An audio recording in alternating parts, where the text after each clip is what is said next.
I notice different types of plants growing at different depths in the water. I notice the squirrel's tail is down when the squirrel is standing up. I notice the squirrel's tail is straight behind its body when the squirrel is jumping. I notice the squirrel's eye is all black and doesn't have the white part that human eyes do. I notice that Mount Tam seems to have one tall peak and a short peak. I notice the water and land meet in several different ways. I notice the green algae is only around some of the rocks.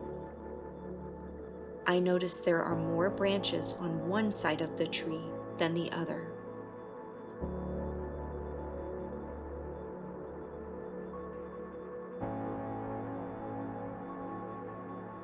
Good morning, my environmental detective friends. Looking forward to doing some new investigations and detective work with you. Let's go find clues right here in our own neighborhood environment. Thanks, Duke. Good to see you. Welcome, my environmental detective friends. I'm really excited to see you here today. Today, it's sunshine. I'm here welcoming you at Olive Elementary School in Novato. And let's go back. Where are we? Where are we at this time? So let's begin first by getting out your drawing finger and let's make the shape of our state of California. So we'll start up here. Remember all these big cities that we looked at? And let's draw the shape of California, thinking of all of our family members and where they live in California. When I count to 3, will you tell me what city your family lives near? 1, 2, 3. Oh, I heard so many of you say that you have family near San Francisco. I also have family near Fresno. And down there in Los Angeles, we call this Southern California. I'm sure many of us have family down there too. So now let's go, we're here in Marin County. That's our county. Let's draw that shape again. Take out your drawing finger. And we're going to draw the shape of our Marin County in the air. Really thinking about, where am I in this county? We've been spending a lot of time in San Rafael. Remember, we were at Pickleweed next to the bay? Well, today, we're in the town of Novato. And you can find Novato just north of San Rafael. And one of the things that's nice here about Novato is we have a mountain, big hill, that we call Mount Burdell, that you can see when you're driving that 101. You can see Mount Burdell up there. It's almost, when you're there, you can also then see Mount Tamalpais. And both of these are features that you can see when you're in your community, anywhere along Marin County. So while you're driving, while you're exploring, take time to look at that. Well, all right, my environmental detective friends, it's time to stand up, move our bodies, and celebrate exploring Marin County. Get your hands ready. This is a repeat after me song. So it means you will repeat what I sing. Are we ready? Let's go. I said from east to west, exploring Marin County is the best. I said from east to west, exploring Marin County is the best. Na na na na na, na na na na na na na, na na na na na na. Na, na, na, na, na, na. All right, my environmental detective friends. So let's take some time to revisit those little squirrels that we were visiting in the big cage. So you're going to need your detective tool, your notebook, or the paper that you're using to record your ideas. Some of you could be doing it digitally, but wherever it is that you're putting all your thoughts and ideas. Because now we need to think about, when we watch these squirrels, how do we know when they'll be ready to go out into their natural world? So last time we met together, we came up with this list and we noticed all the things that were natural inside the cage. We also noticed the things that were human-made or not natural inside the cage. And we had something that came up as an uncertain. So right now, we want to look at this video and we want to think, is there anything to add to my list in my notebook? Or better yet, what are some questions that come to mind about what we need to do for these squirrels to be released in the wild? What do we need to ask so that we know they will be successful? Let's go back to our squirrel friends.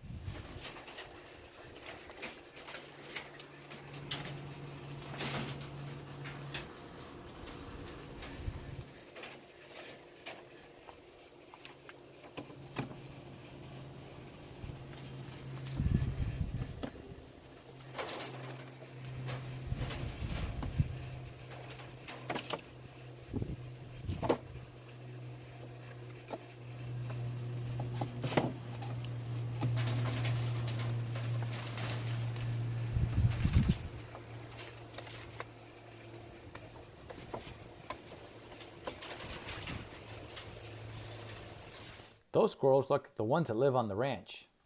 Hey Alpine, do you think that they could be released here on the ranch? I think our squirrel buddies may be enjoying darting around the trees with them, climbing on the branches and nibbling on the acorns. I just hope they don't chatter it up while I try to nap. You know, Duke, those squirrels are not quite healthy enough to be released out into nature yet. But Wildcare is doing a great job creating the best natural environment that they can inside those cages. Why don't we go back and see how they're doing? Wow, Duke and Alpine bring up some great questions. It makes me want to go back into my notebook and I want to add those questions into my sketches and ideas about the squirrels. Because we really do need to know, what do we need to know about the squirrels to know that they'll be ready for their natural environment? Let's watch these two in this cage video.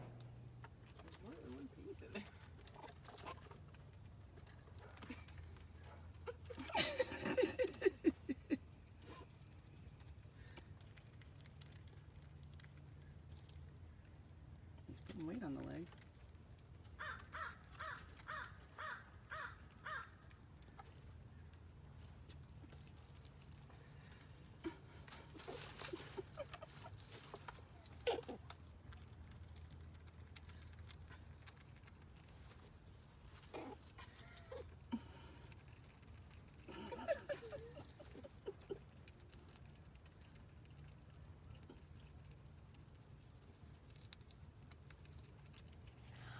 Did you see those squirrels? I am busy right now recording my questions like, are they getting along? Are they trying to wrestle? It reminds me of being with my brothers. Do you get along with your friends and siblings all the time? I wonder if that's what they were doing. Were they getting along? Were they not getting along? Were they both trying to get that corn? So the corn is like the food, right? That's the food that they're eating. So it makes me wonder if that's the food they're getting, is this what squirrels do in their natural environment when they're looking for food? Do you have questions like that? Like, do squirrels need to fight for their food? Or do they come up with a plan together? Maybe this is something they need to know how to do. What are your questions? Do you have wonderings about what we need to know about these squirrels before they're released? I'd love for you to share them with me. So make sure you send them to us. What questions do we need to ask to know when the two squirrels can be released to their natural environment? I want to know how to ask better questions. So let's think about those squirrels in the cage, and let's think about those squirrels now being released on the outside, what are these squirrels going to need to be able to do? Those are the questions I'm asking in my notebook. And as I look outside in my sit spots of what are squirrels able to do? So let's make a prediction. What do we think squirrels need to do before they can be released out in the wild? Do they need to have strong muscles? Do they need to know how to get their food? What do I need to look at to know? So let's watch a squirrel that's out in its natural environment. And while you're watching this squirrel, I want you to notice, where is it? What is around it? And what is this squirrel able to do? While thinking about those squirrels in the cage, join me. Let's watch our squirrel.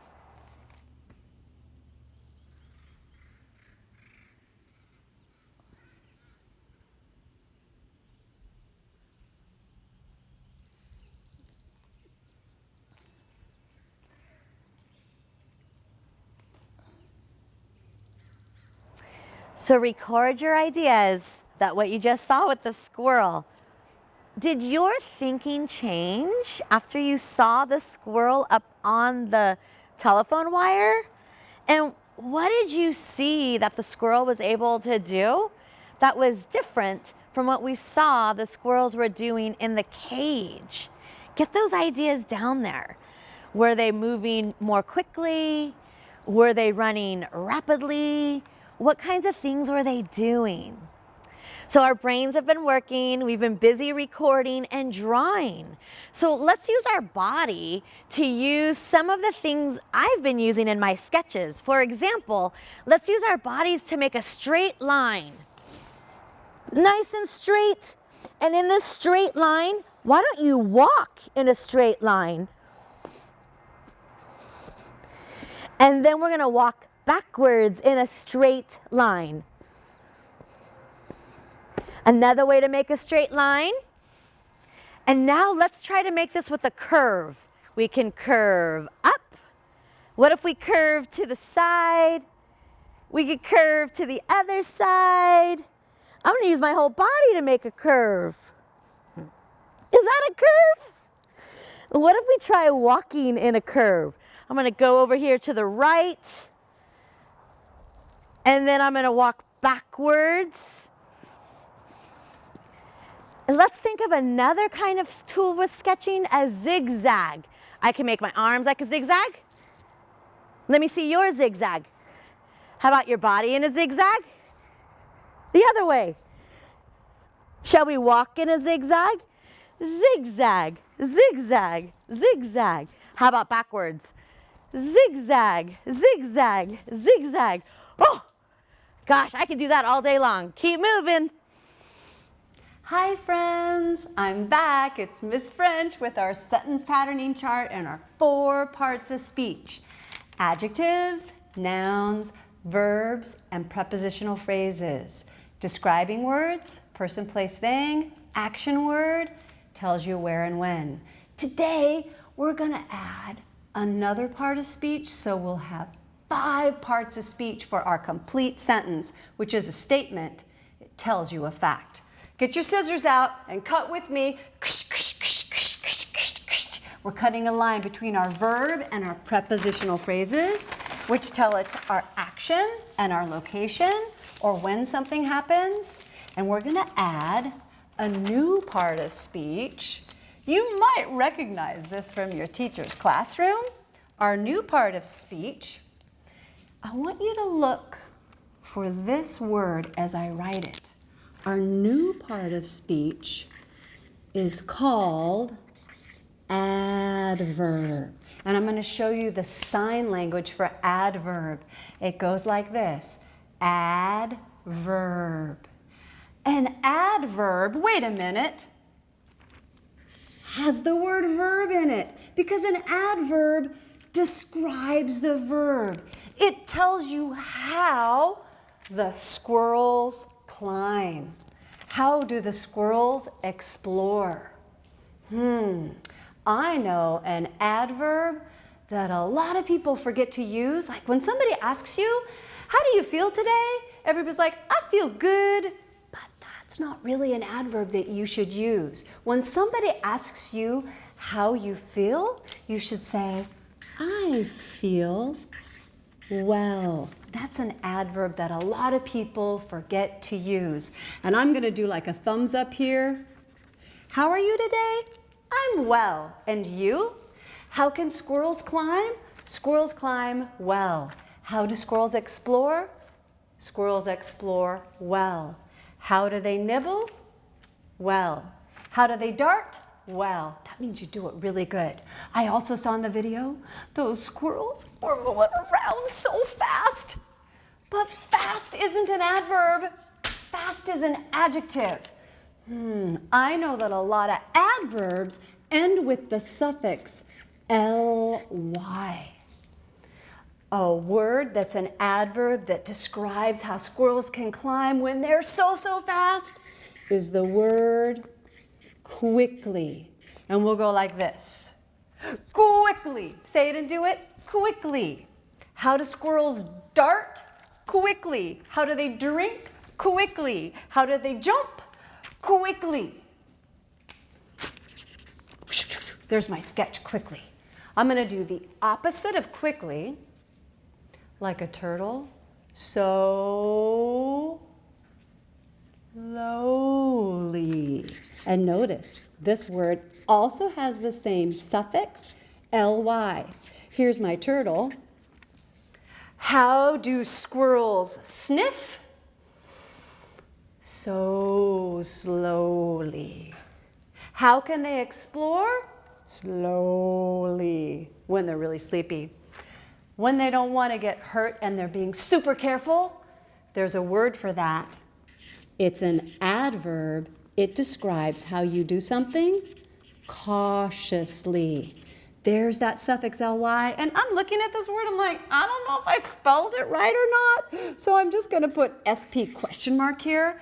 And sometimes when you're driving and you have to be really careful, you see a big sign, it's like danger, or be really careful. Go like this, cautiously. Say it and do it, cautiously. So now we added our new adverbs. We'll practice just with the adverbs. How can squirrels climb? Well. How can squirrels explore? Quickly. How can squirrels nibble? Slowly. And how can squirrels drink? Cautiously. So we added our adverbs. Now we've got 5 parts of speech. This part of speech is an adverb. It describes the verb. It tells you how an action is done. But we got a problem here, friends. The problem is this. All of these things we already watched. It already happened. It happened in the past. But our verbs here are present. Simple present means happening now. So we've got to change these verbs to match the show that already happened in the past. This is how we're going to change the verbs. We're going to change the verbs like this. We're going to say to ourselves, self, say it with me, self, today squirrels climb. Yesterday squirrels climbed. Say it with me, climbed. And you'll notice many times in English, when we change a word to the past tense, we add the suffix ed. Today squirrels explore. But yesterday, squirrels, say it with me, explored. There's that ed again, and here's my sketch. I'm always forgetting my sketches. Today, squirrels nibble. Yesterday, squirrels, say it with me, nibbled. And there's that suffix, ed again. Today, squirrels dart. Yesterday, squirrels darted. And there's my sketch. I keep forgetting them. Today, squirrels drink. Yesterday, squirrels drinked. Wait a minute, that's not right. Today, squirrels drink. Yesterday, squirrels drank. Some verbs in English are irregular, which means the whole word changes, like today I swim, yesterday I swam. Today I write, yesterday I wrote. We're going to do one more before we stop. Today squirrels jump. Yesterday squirrels, say it with me, jumped. And I hear a different sound at the end of this word, jumped. Because sometimes the suffix ed can say d, sometimes it can say id, and sometimes it can say t. That's a really tricky thing about this suffix. All right, friends, we're ready to sing our new sentence patterning chart with our past tense verb, already happened, and with our adverb. Now we've got 5 parts of speech. Let's see. I'm going to go curious, playful, squirrels, drank,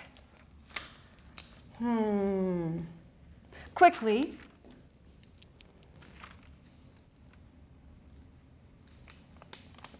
under a branch. We're ready to sing, friends. Here we go.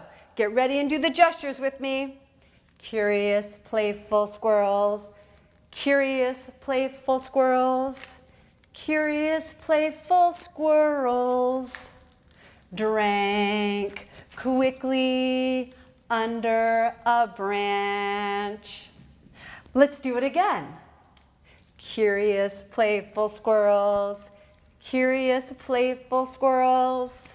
Curious, playful squirrels drank quickly under a branch. Good morning. My name is Elizabeth Sesmo-Olenek, and I'm the principal of Olive School. And today I get to share an opportunity with you that I have every single day. Today I'm doing it under these beautiful redwoods at Olive School. Normally, what I do is at my home under my beautiful redwoods. I get to sit under my beautiful redwoods, and today these beautiful redwoods, and just be. I just get to sit quietly and notice the redwoods. In that, I notice the animals that live in the redwoods, the insects, the birds that nest, the squirrels that climb up and down the trunk. And in that, I get to just sit quietly and listen to the breeze, the rustling of the leaves. Hear it? Look at the leaves. Look at everything. And just breathe deeply. Because this is an important part of being a person in our environment, and a person enjoying our environment and enjoying the beauty of our environment is to be able to just for a minute be quiet and observe. So when you get this opportunity on your own, I want you to start by just sitting, getting yourself in a nice position. Take a deep breath. Look around. Look at the texture of the trunks. Look at the filtering of the light through the leaves. Listen to the birds and the insects. Imagine that it's its own small city with roads and highways and superhighways and homes and places that animals go to every night, and they get their food. They go to the grocery store in a way that you don't go to the grocery store. And if you are able to enjoy this, you will be able to be a happy person and enjoy your world. Because remember, when you get to sit and explore your world, you get to have fun. And remember, when you're doing that, you have to also be really safe and wear your mask. you're going to be using the websites presented below to help you and guide you through this exploration. And know that next time you go out, you too can be part of your environment. I wonder, which plants grow at different depths in the water?